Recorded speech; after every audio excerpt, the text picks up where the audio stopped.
Okay. Good morning, everyone. My name is Herminia, and I'm a PhD student here in Valencia.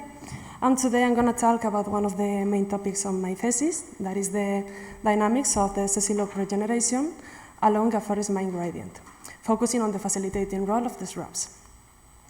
To give you some context, our study area is located near the town of Guardo in the Montaña Palentina, and we are working with a former open-cast coal mine that it looked something like this in the image, a big pit in the mountain. After its closure, the closure of this mining activity, it was rehabilitated in the 90s to something like this, to a pasture use. However, as you can see, the previous ecosystem here was a Quercus petrea forest that today surrounds the area. After 30 years of this reclamation, the forest hasn't been able to recolonize this area. And this is due to three limitation factors. First of all, we have a subhumid Mediterranean climate with summer droughts, along with the lack of edaphic structure that generates a water stress for the oaks because the rehabilitation of this soil was not well done. And finally, we have the herbivory pressure from domestic animals and the wildlife that pasture the area. However, in these cases, when the stress conditions are higher, the presence of nurse species can help in the facilitation and the establishment of some species like the oaks. This is the case of the nurse shrubs that are present in the mine, species like Cytisus scoparius or Genista florida. Previous studies have already proved that these shrubs can actually improve the microenvironmental conditions under their canopies. They improve the soil conditions, the water retention, and also they protect against herbivory. So knowing all of this, our objective here will be to assess this facilitating role of the shrubs in a temporal and spatial dynamics to assess, in this oak establishment along a forest mine gradient. So for this, our experimental design consists in characterizing some permanent plots that were established in the year 2010 along a forest mine gradient. For this, we established three different environments. First of all, we have the forest plots that you can see in the map in green. In the map, you can see the mine area of study that is circling in yellow. The green plots, as I said, correspond to the undisturbed forest that are closer to the mine area. Here, the acorn supply is obviously higher. Next, we have the mine 1 plots that are colored in yellow in the map. These represent the edge between the forest and the mine. Here, the stress conditions start to increase and the shrub presence is higher. Here, also, the undisturbed forest influence this area, so the acorn supply is also high. And finally, we have the mine 2 plots represented in red, where the stress conditions are higher, but the shrub presence is also important.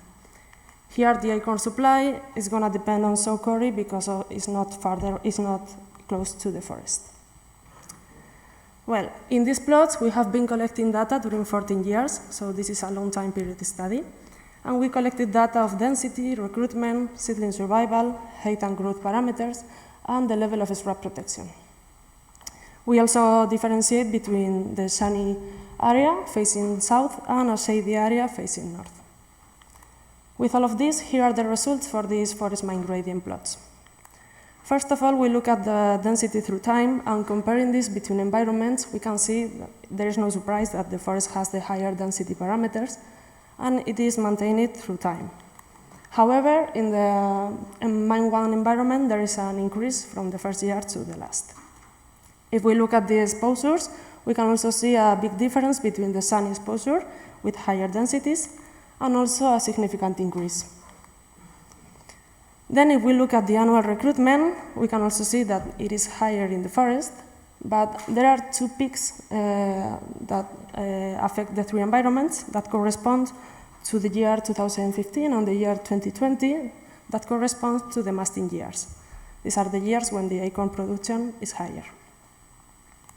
We also analyzed the seedling survival probability only from those individuals established in the first year of study to better understand these temporal dynamics. And even though it decreases for the three environments, it's surprising that for the forest it's lower than in the mine sites.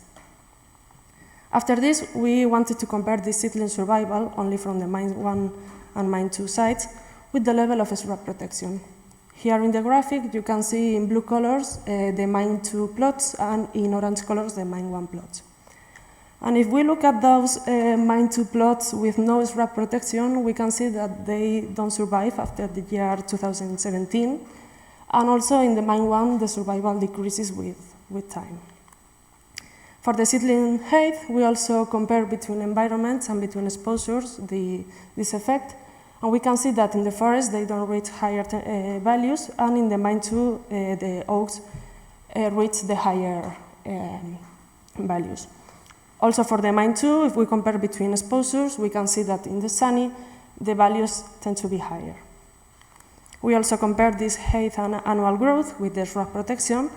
And for the mine 1, there is no big difference. They don't seem to be affected by the shrub cover. But in mine 2, where the stress conditions are higher, we can see that there is actually a big improvement when they are protected by the shrub. So the growth is enhanced under the shrub protection. With all of these results, we can conclude that obviously the density and recruitment is higher in the forest due to the acorn supply, but the survival and height tend to be higher in mine 2 only when they are protected by the shrubs and with sunny exposures. So we can conclude that the density is in the forest and in mine 2 is maintained because of those recruitment peaks that we have seen. The seedling establishment and growth, as I said, is better in mine 2 only when they are protected by the shrubs and under sunny exposures. And the survival rates, as we have seen in the first results, are higher in mine 1 because of the shrub protection and because of the forest influence. It's the best conditions in this case. All in all, we can say that narcissus shrubs are effective ecosystem engineers in restoration, and they should be considered as a nature-based solution with low input technique. This is all for now. Thank you for your attention, and thank you for the Restore Mine team for all the help.